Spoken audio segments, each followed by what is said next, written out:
Cal State University, and I'm making this video for compiling in our subject NIA 111 with our professor Mr. Brian Christopher Sisico.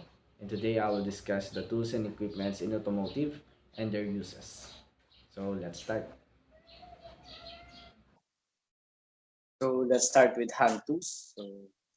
Hand tools are manually controlled instruments used for a wide range of jobs, including building and repairing, as well as crafting and DIY projects.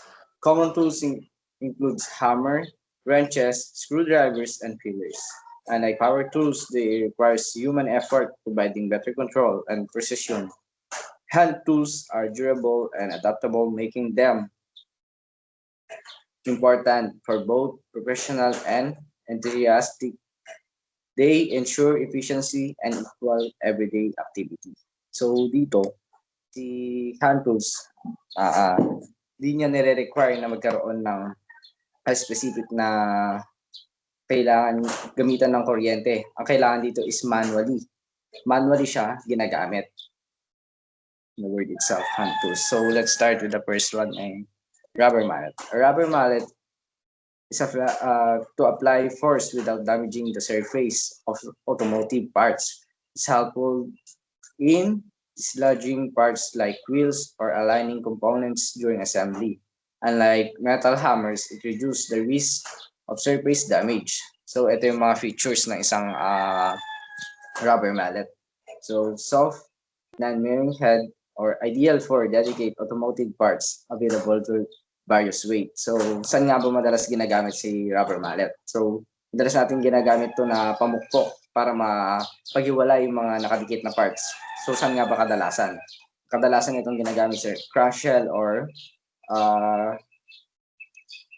sa may cylinder head para mas mahiwalay natin sila, lalo't ginagamitan nito ng pandikit kadalasan. Kasi kapag ginamit natin yung normal hammer or yung metal is may chance na mabasag yung parts na pupukurin natin. So next one tayo kay screwdriver. A set of screwdrivers is necessary for driving or removing screws in automotive parts like interior panels and trims. The set of typically includes flathead, panels, and trim.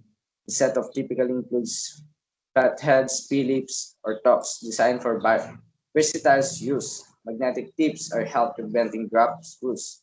So, next natin is si screwdriver. Si screwdriver may different sizes. May iba't iba itong haba. At meron ding iba't ibang tip na tinatawag nating Phillip or tops or meron din flat tie. Kadalasan natin ginagamit ito pansikip o panluwag ng mga screws na meron sa ating mga sasakyan. Lalo sa mga flarings or sa mga maliliit na components gaya ng minsan sa may brake calipers. So ito ang features ng isang screwdrivers. Multiple tips types, sabi ko nga kanina, flathead, Phillip, or Torx. Isa ding feature nito ay meron din siyang magnetic tip for the better control para hindi agad-agad mahulog yung mga screw na tinatanggal natin. Ergonomic handles for comfort. So next naman tayo.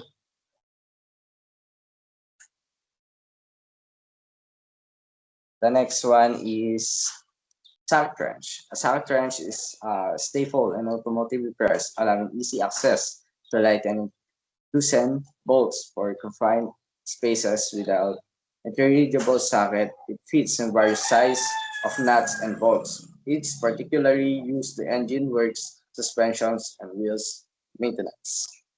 Socket wrench, ginagamit din natin ito. Kagaya nung kanina, panluwag at panghigpit. Pero ito naman ginagamit sa mga nuts and bolts. So yung kanina, si screwdriver, ginagamit natin sa mga screw, samantalang sa socket wrench naman, ginagamit natin sa mga nuts and bolts.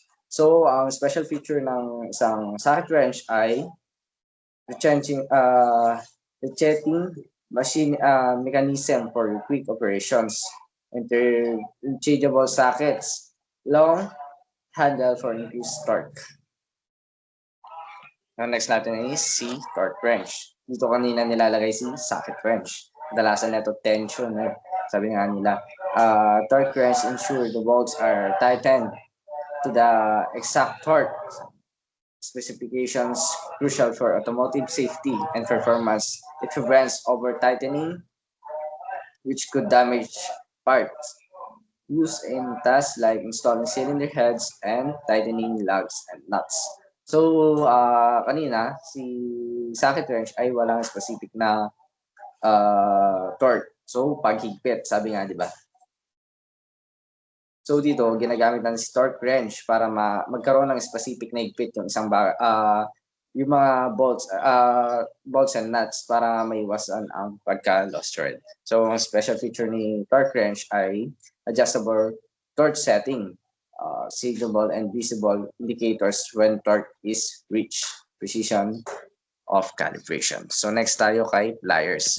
Pliers are versatile tools used for gripping, listening, and cutting in automotive tasks like wiring or removing hose clamps. They come in different types like needle nose or locking pliers. For the buyers uses, they are essential in engine repairs and electrical works. So, saan nga ba natin madalas ginagamit si pliers? Ito yung madalas natin pang-cut ng wires or pang-balat ng wires tuwing nagwa-wiring tayo sa isang project. So, ang special feature ng isang pliers ay meron siyang iba't ibang tip, kagaya nung sa screwdriver kanina. Si pliers naman ay meron needle nose, retain space, locking mechanism for secure grip, and insulated handles for safety. So, next tayo. Punta naman tayo kay Allen wrench or hex key. Allen wrenches are used to fasten hexagonal bolts which are commonly found in brake system or engine components. They are great for working in tight spaces and on small fasteners. These tools are essential to accurate assembly the maintenance task. So, alam naman natin sa isang sasakyan ay may ibang mga screws and bolts. So dito meron si Allen wrench siya ginagamit sa mga specific na sukat. Meron mga hexagonal bolts. So mas napapadali niya ito yung mga gawain natin dahil sa paggamit sa kanila, lalo sa mga maliliit na spaces. So saan nga ba natin siya kadalasan ginagamit? Sa mga hexagonal bolts na matatagpuan sa ating braking system. So hindi mo kasi pwedeng gamitan yan ng kagaya nga kanina ng mga socket wrench at ng screwdriver kasi nga may specific na shape yung mga tip neto. So, ang feature naman ng ating Allen wrench ay L-shape.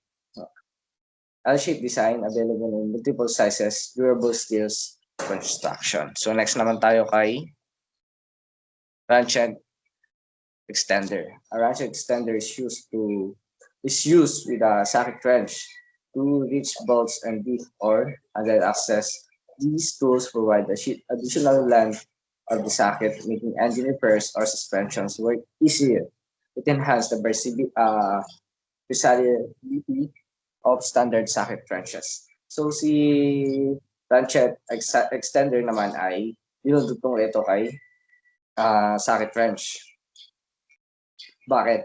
Ang use naman nito ay para maabot yung mga nasa malalalim o masisikip na parte ng tornilyo dun sa ilalim ng ating mga sasakyan or kung saan naman natin ito pwedeng gamitin. So, ang feature naman na meron ito ay extended reach for deeper bolts, compatible with the most socket wrenches, durable collision, and resistant materials.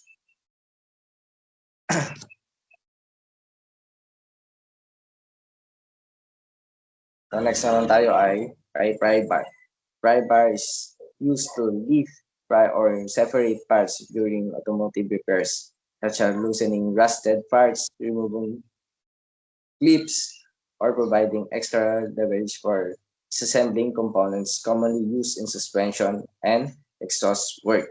So, meron ang special feature naman ng ating pry bar ay long durable material, shaft, curve, and or increased leverage available in various lengths. So, next naman tayo kay needle nose. Needle nose pliers are perfect for accessing tight, confined areas in automotive settings, often used to electrical works in handling small parts. The pointed nose is providing precision or gripping small fasteners. These are essential for tasks involving integrate components. Saan ba natin madalas ginagamit kung kagaya dito ng long nose kanina, madalas nating ginagamit ito pang luwag dun sa mga clip na kadalasan natin nakikita sa hose, kadalasan sa mga carbs or sa mga braking system natin. Madalas itong pinang-iipit kasi sa tulis ng ano neto, sa liit or tulis ng uso neto ay mas madali natin maipit, umabot yung mga nasa mga masisikip na part ng sasakyan natin. So, ang special feature ng isang needle nose pliers ay long narrow jaws, precision control for small components, insulated handles for electrical works. So next naman tayo kay hose clamp pliers. Hose clamp pliers are used for installing or removing spring-loaded hose clamps in engine and cooling system. They provide secure grip clamps and make the task quicker and easier. These are essential for working on coolant and fuel lines. So, ang feature naman itong hose clamp pliers natin ay special jaw design for hose clamps, locking mechanism for easy of use and ergonomic grips.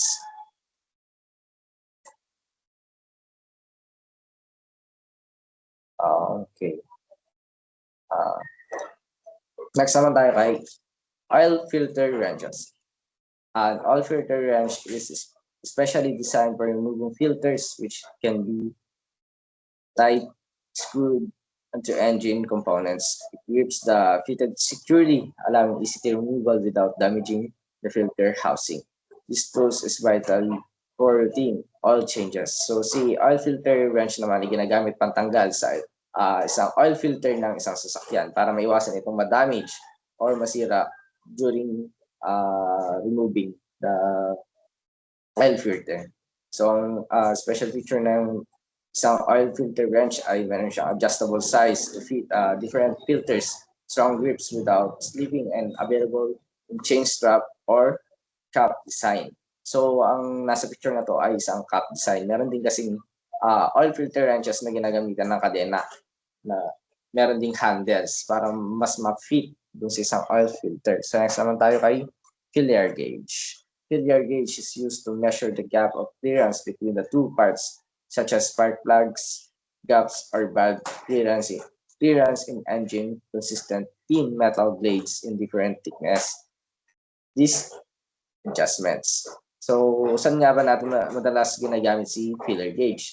So, sa mga mekaniko dyan, alam natin na itong ginagamit sa pagbabab clearance or pag-tune up na madalas tinatawag dito sa atin. Ang filler gauge ay mayroong feature na multiple metal blades of varying thickness. So may iba't iba tong metal blades na mayroong mga precise na sukat para sa mga clearance o kung gaano ka kapal o kanipis ito. It's easy to use for precise measurements, compact and foldable designs. So next naman tayo kay battery terminal puller. Battery terminal puller is used to safely removing battery terminals without damaging the battery, hose or cables. It applies the pressures put and off guarded or stuck terminals. These tools ensure removal without risk damage. Special feature ng meron itong battery terminal puller ay adjustable jaws for various terminal sizes, designed for safety removal of battery terminals, lighting and durable. So next tayo. So mapunta naman tayo kay power tools. Power tools are essential in modern automotive repairs and maintenance, offering the efficiency and precision required for a variety of jobs. They are used electricity, batteries, or compressed air to complete chores more quickly and effectively than manual equipments. Power tools increase productivity by accelerating operations like tightening bolts, drilling holes, and cutting materials. They improve precision, lowering the risk of errors, guaranteeing that components are handled correctly. Furthermore, power tools lessen physical strains and technicians, making their job more comfortable and safe. Their effectiveness or adaptability make them indispensable for high quality vehicle repairs or maintenance. So kanina nasabi natin na si hand tools ay kinakailangan ng physical strength para gumana. Samantalang si power tools naman ay ngayon ay ginagamitan kadalasan ng electricity, batteries, or compressed air para gumana. So mas pinapadali ng power tools ang trabaho ng isang mekaniko. So mapunta naman tayo sa sa impact wrench. An impact wrench delivers high torque to quickly remove the tightened nuts and bolts using combination of rotational force and impact. It is essential for tasks that changing tires, loosening rusted fasteners, available in pneumatic, corded, or cordless model. Si impact wrench ay kadalasan natin ginagamit sa pagluwag o paghigpit ng mga bolts na isang pindot mo lang kusa na itong higpitan yung bolt o kusa na din itong luluwagan yung bolt na wala mang ginagamit na mga power. Kadalasan itong merong battery o minsan naman ay kailangan din itong saksak para gumana. So isang click mo lang ay boom, rekta, higpit at luwag na agad ito. So feature ng isang impact wrench ay high torque output, variable speed setting, interchangeable sockets, and may different sizes. At meron din itong cordless at corded na type. So next tayo. Si air compressor provides compressed air to power various phenomenon tools including impact wrenches and spray guns. It stores air tank release and needed crucial for workshop operations, essential for tires, inflations, and powering the tools. So kadalasan natin itong ginagamit sa panghangin. Sa vulcanizing natin ito madalas makita. Tuwing nagpapalit tayo ng gulong, kailangan ito para hanginan ulit ng gulong na bagong kabit. So ang feature na meron ang ating air compressor ay adjustable pressure regulator, large air storage tank, multiple air outlets, and iba't ibang PSI yung kayang bulo na ito. So, angle grinder. The angle grinder is used for cutting, grinding, and polishing metal surfaces. Rotating observed can tackle tasks such as removing rust or cutting through material parts. It is a versatile tools for bodyworks and metal repairs. So, kadalasan din natin itong makikita ang isang angle grinder o kadalasan natin ginatawag na grinder lang. So, may iba't iba itong disc. Depende kung may sanding, cutting, or yung pang finishing nga na nasabi kanina. Pwede natin ito gamitin pang finishing sa mga bakal or pagkatapos ma-welding at pwede din natin itong palitan ng disc para naman sa cutting, para pang-cut ng mga bakal. Ang feature na meron ito ay adjustable guard for safety. Meron din itong guard. Yung nakikita natin dito sa picture na meron parang cover yung disc. Yung disc na sinasabi ko ay yung bilog na nasa baba ng isang grinder. So various disc size, variable speed setting, and their specification. So next tayo.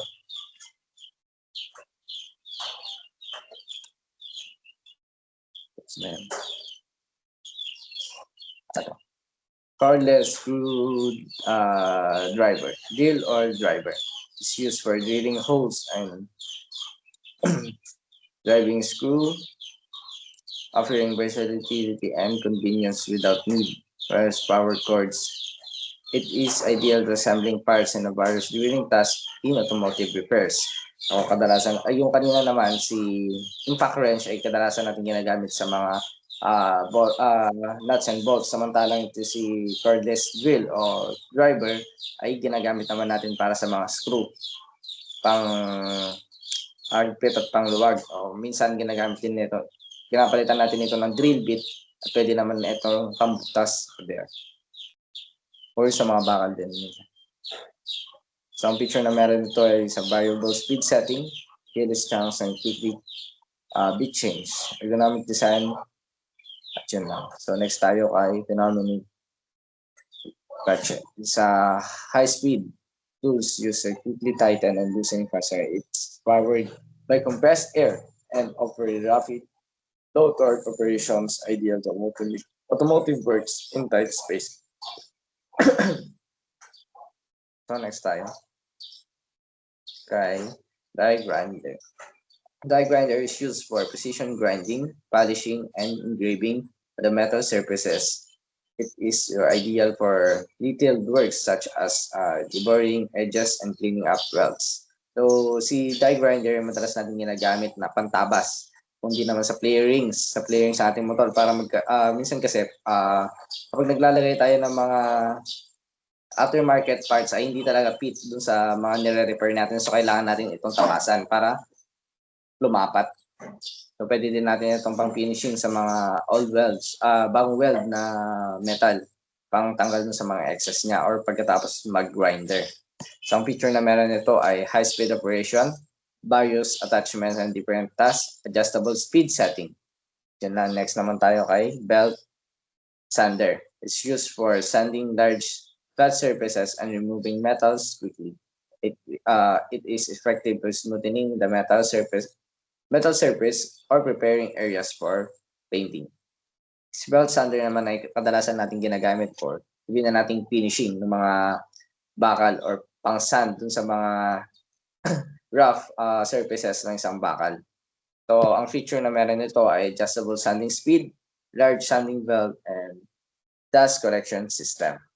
So, next naman tayo kay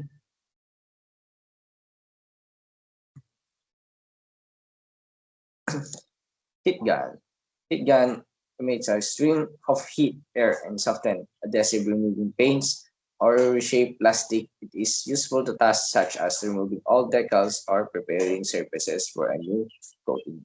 Si heat gun naman ay kadalasan natin ginagamit pantanggal ng mga old bearings or pang reform natin dun sa mga tube na deform o kadalasan din itong ginagamit sa tuwing nag-wiring ka pag lalagyan mo na ng insulator yung mga wires. So si heat gun ay ginagamit para painitin yung mga plastic or insulator para mas mapadali itong magawa ng bagong form. Ang feature na meron nito ay adjustable temperature settings, multiple nozzle na ginagamit sa iba't ibang paggagamitan nga natin. So attachment, overheat protection, meron din siyang parang heat guard. So next naman tayo kay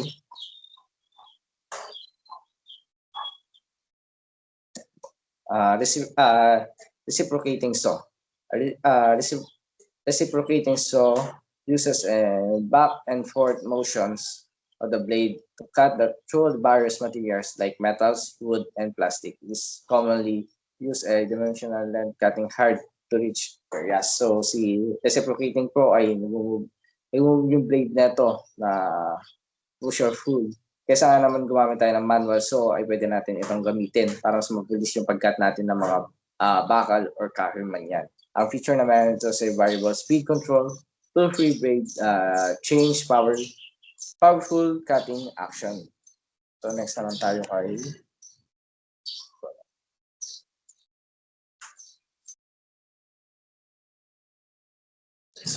wheel balancer. Wheel balancer ensure that vehicle's wheels are properly balanced, which is crucial for smooth driving and tire longevity. It detects the balance of adding the weights to correct them. So si wheel balancer naman ay kadalasan natin ginagamit ito pagtapos nating magpakabit o magpaset ng mga bagong gulong sa mga marks natin. Si wheel balancer ay ensure neto yung safety o sabihin natin safety or balance ng mga gulong natin para sa safe driving experience. So ang feature na meron ito ay adjustable temperature settings, multiple nozzle attachments, and overheat protection. So next naman tayo kay So tapos na tayo kay power tools, mapunta naman tayo kay diagnostic tools. Automotive diagnostic tool is essential device used to detect and troubleshoot issues in vehicle systems such as the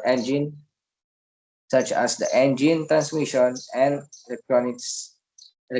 These tools are ranged from basic OBD to scanner to more advanced instrument like oscilloscope and fuel pressure tester. The importance lies in bringing mechanics and technicians to quickly identify the problem, improving repairs, accuracy, recording diagnostic system, and preventing costly damage or breakdowns by providing detailed insight in vehicle performance. These tools are ensure properly maintenance, safety, and efficiency in automotive system. So, mapunta agad tayo kay OBD2.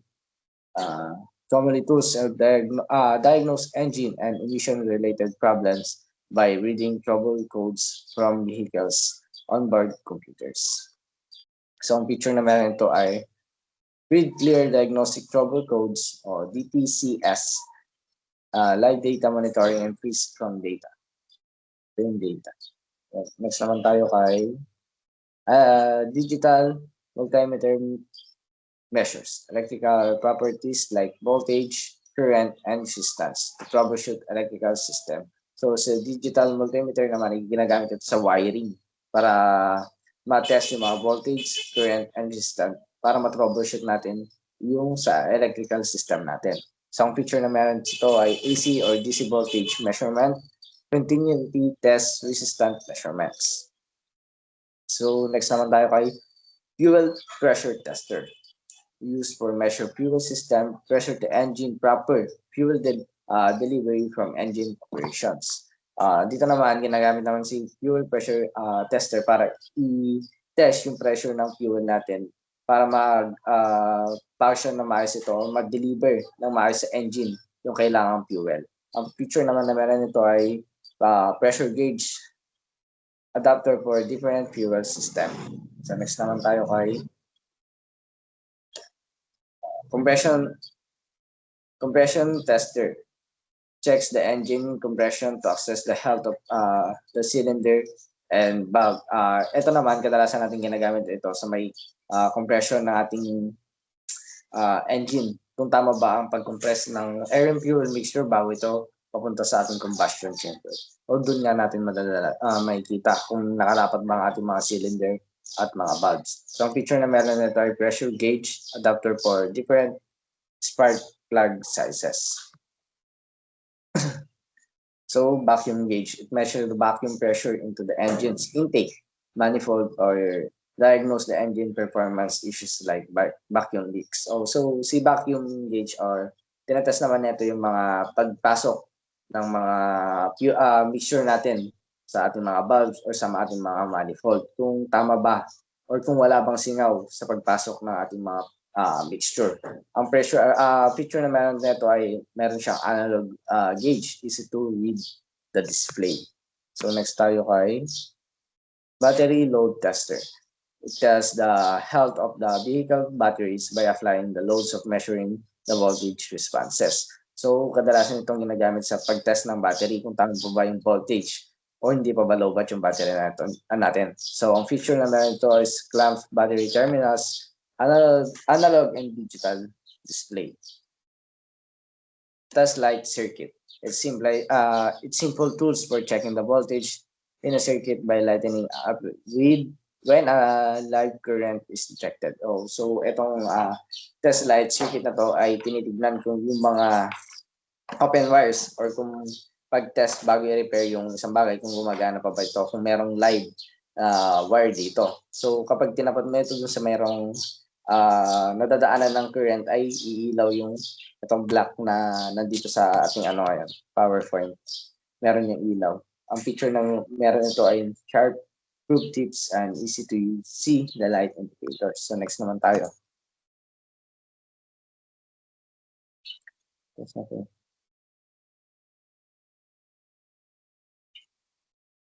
So exhaust gas analyzer. Analyze the separation of the gases and exhaust system to monitor emission and combustion efficiency. So ang feature na meron nito ay measure CO, CO2, O2, and HC levels sensors probe. So mapunta naman tayo kay lifting equipments. In the automotive industry, lifting equipments are essential for cars, maintenance, repairs, and inspections. These tools are designed to safely raise the support of vehicles, allowing the mechanics to access areas that would otherwise be unreachable. These tools, which range from the simple jacks to complex hydraulic lifts, assure both safety and efficiency while working on cars, truck, and other vehicles. Si lifting equipment ay kadalasan natin ginagamit pambuhat sa mga sasakyan nating kailangan nating i-repair or test para nga naman mas madaling maabot yung mga ilalim ng mga sasakyan natin i-repair. So, ang first tool natin na discuss ay si hydraulic floor jack o sa manual hydraulic jack that is used to lift a vehicle of use the ground for repairing the maintenance. So kadalasan natin ginagamit sa hydraulic floor jack, ito yung magpapalit lang tayo ng gulong or malitang gawa man lang. Maangat lang ng yung isang part sa pagpalit ng gulong. Scissor jack. A compact portable jack includes a vehicle tools kit to raise a car for tire changes. So kadalasan din natin to kagaya din to ni hydraulic floor jack. Ito yung mga kadalasang tools na dapat meron tayo tuwing may sasakyan tayo. Kada halimbawa, paplatan man tayo, mas madali tayong magpalit o may kabit yung mga spare tires natin. So next tayo kay transmission jack. Transmission jack designed for lifting and supporting vehicles transmission during the removal or installation. Si transmission jack naman ay kadalasan natin ginagamit tuwing nakaangat na yung sasakyan or kailangan na nating ibaba yung transmission ng isang sasakyan. Ito ay support. Para nga naman kapag yun lang yung i-repair natin ay yun lang yung ibababa natin. At ganun din naman sa pagbabalik. Katulad din natin si transmission jack para itaas ulit at attach na dun sa may mismong sasakyan yung transmission na tinanggal natin. So, pupunta naman tayo kay engine hose, a hydraulic lifting device used for engine out of the vehicle. So, kanina si transmission jack ay ginagamit para sa transmission, paglagay at pagtanggal ng transmission. Samantalang si engine hose naman ay ginagamit natin pangtanggal na ng engine, pangbalik na ng engine. So, tuwing i-repair natin yung engine ay ginagamit natin para iangat o kailangan mo natin unscrew o unbolt yung mga tornilyo na nakakonekta sa ating engine at gagamitin naman ito sa engine hose para iangat yung engine at punta sa isang part para doon i-repair. At ganoon din pagbalik, gagamitin din natin siya buhat at itaas yung engine at ilapat ulit yung sa may mismong sasakyan. Next naman tayo kay bottle jack. A small hydraulic jack with a vertical lightning piston. It often used to heavy vehicles. Ito din, kagaya din ito naman ang discuss natin na dapat din meron ganito. O kadalasan din natin itong ginagamit sa mga pagtaas o pagpalit ng mga tulong natin tuwing nasisaran tayo. Next naman tayo kay vehicle tow post o vehicle lift. A full-size lift with a tow post used in workshop or lifting vehicles grounds. So, kadalasan natin itong dito sa mga malalaking mga talyar, pambuhat na mismo ng isang buong sasakyan para iangat po para makita natin yung mga sira na nasa ilalim.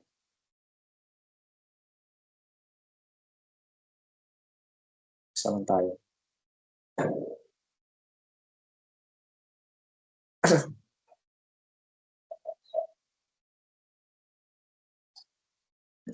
Si hydraulic wheel dahil naman ay tools designed for lift or remove wheels or roll vehicles around the workshop without starting the engine. So, tanggalan natin yan naman. Pwede natin ilagay ito sa ilalim ng ating sasakyan kapag wala itong gulong at pwede natin itong ilipat sa isang side. Ganun hindi ito matatamaan ng hindi start yung engine. Siyempre nga wala ang gulong.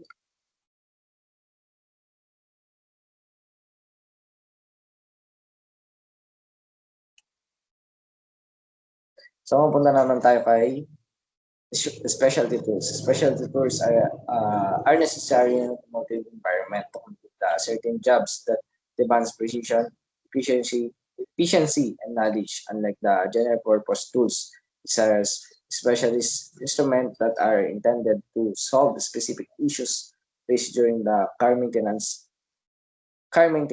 repair, and customization. Diagnostic scanner are used to troubleshoot electrical system, torque wrenches to ensure the adequate bolts tightening, and the fuller to remove gears and bearings The use of specialty tools improves the accuracy of repairs, slowing the danger or damage of the increases overall productivity in automotive labor. So mapunta naman tayo agad kay suspension springs, compressors. Tools are used to compress this suspension spring to remove the and installation. So kadalasan itong ginagamit pang pull o pang compress dun sa mga pang-ipit, sa pangilan natin sa mga spring para mas madali natin itong ma-detach sa buong shock. Ang picture na meron to provide safety compressions to prevent injury. Available in manuals and hydraulic versions. Essential for struts and shock absorbers replacement. So si rivet guns. Those are used to store rivets in automotive bodyworks and other applications. Si rivet guns ay kadalasan natin ginagamit ito sa mga bakal na need natin i-repair sa isang sasakyan or sa bearings minsan. Ang picture na meron ito ay impact resistance lessons for eye protections, anti-fog, and scratch resistance coating. And we offer UV protections and side sheets enhance safety. So next naman tayo kay oil wrenches, special tools for removing install oil filters in tight spaces. Parang maulit na to, sa next na tayo. Parang naulit na nga yan. Fuel, ito nga siya. So, Pullers are used to remove press-on parts such as bearing, gears, and pulleys. So, kadalasan natin mahirap kadalasan itong ginagamit sa mga mahirap na baklasin kagaya ng mga gears. Or minsan naman sa may mga parte ng engine. Ang picture na meron nito is two-jaw or three-jaw designs. Pullers can two arms to evenly distribute the force and pull parts off without damaging them. It is also adjustable arms allowed to pull and accommodate the various size of parts. Reversible jaws. Some pullers have versatility jaws for inside and outside pulling. So next naman tayo, kanina ito yung mahuling sinasabi ko. Si fuel pressure tester, a gauge used for measurement the fuel pressure in the fuel system. Meron din ng pictures na quick connect, fitting the different vehicles. Read pressures to help diagnose related issues, help check if the fuel pump is fuel injector are malfunction. Ulit ka naman ito. Ulit ka naman ito.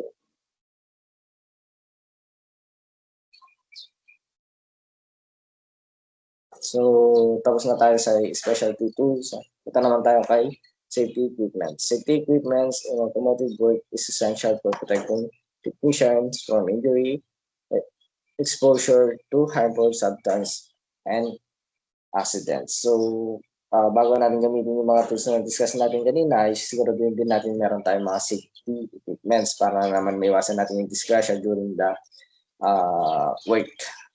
So first is steel-toed safety boots. Footwear designed to protect the feet from falling objects, sharp debris, and electrical hazards. So bakit nga ba hindi natin lang tayo gumamit ng normal boots? Ba't kailangan pa natin ng steel-toed safety boots? So isa lang yan, matibay yung sa may two-part na itong boots na to na kahit na madaganan or maipit. Siyempre, yung mga ginagawa natin sa isang automotive ay kadalasan mga bakal o mga mabibigat.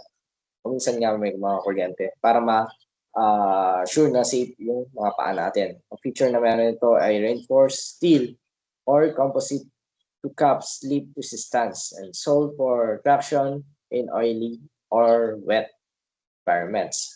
Feature resistance in midsoles. Some boots also provides electric hazard protection. So next naman tayo kay protective coveralls. Full body suits that protects against the chemical, gases, and dirt. So ito naman yung full suit na tinatawag natin minsan. Ginagawa naman nito ay para hindi tayo exposed na masyado yung katawan natin sa mga chemicals at para maiwasan na din natin marumihan. Ang picture na meron nito ay flame resistance, chemical resistant, or disposable versions. sabi nga dito, meron din itong disposable versions na pwede natin tawag pagtapos natin gamitin. Lalo pag na-expose tayo sa mga chemical fixtures. Elastic cups and ankles to secure the feet.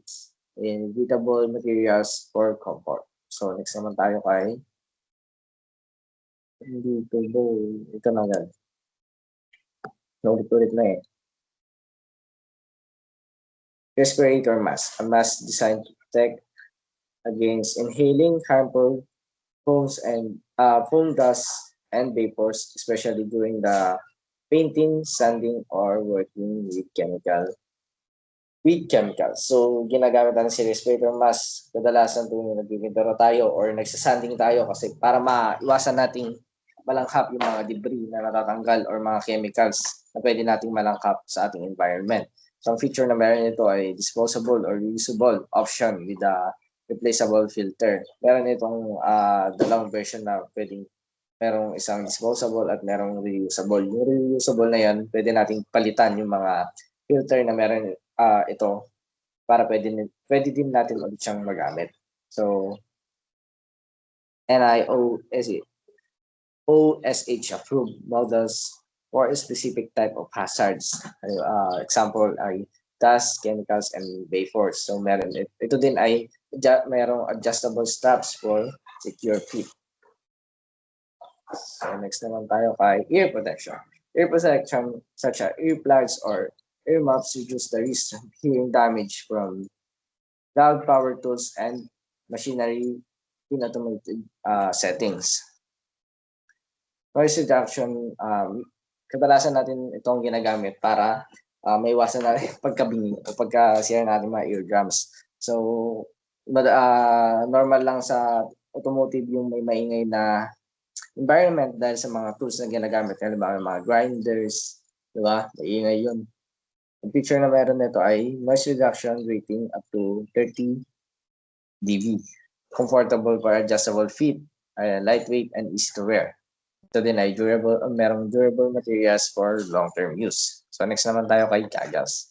Safety goggles protects our eye from flying debris, chemicals, and dust, ensuring the safety during grinding and drilling or the other tasks. Si goggles na madalas natin ginagamit for eye protections. It's important yung hindi naman natin mapapalitan na ating mga mata, di ba? Kadalasan natin ginagamit ito tutuwing tayo nag-grind or nag-drill para maiwasang matalsik sa mata natin yung mga debris na galing sa ginagawa natin. Meron itong features na shatterproof lenses, anti-fogging coating, and adjustable headband, full coverage, to protections from all angles.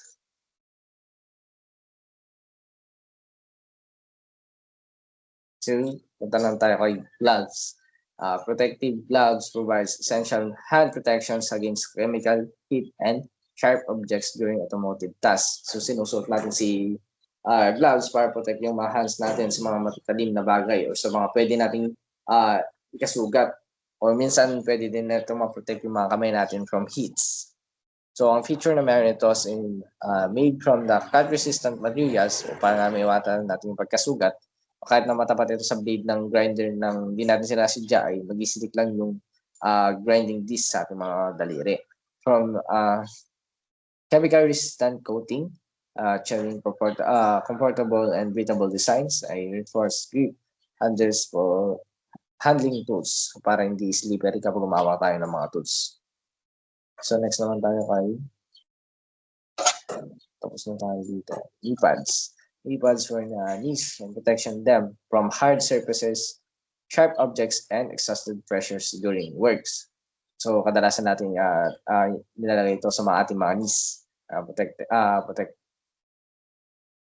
Ang feature na meron ito ay foam or gel padding for comfort and impact absorption, adjustable straps for snug fit, and hard outer shell for protection from sharp objects, lightweight and ergonomic design for easy to movement, help prevent knee injuries during tasks requiring living. So,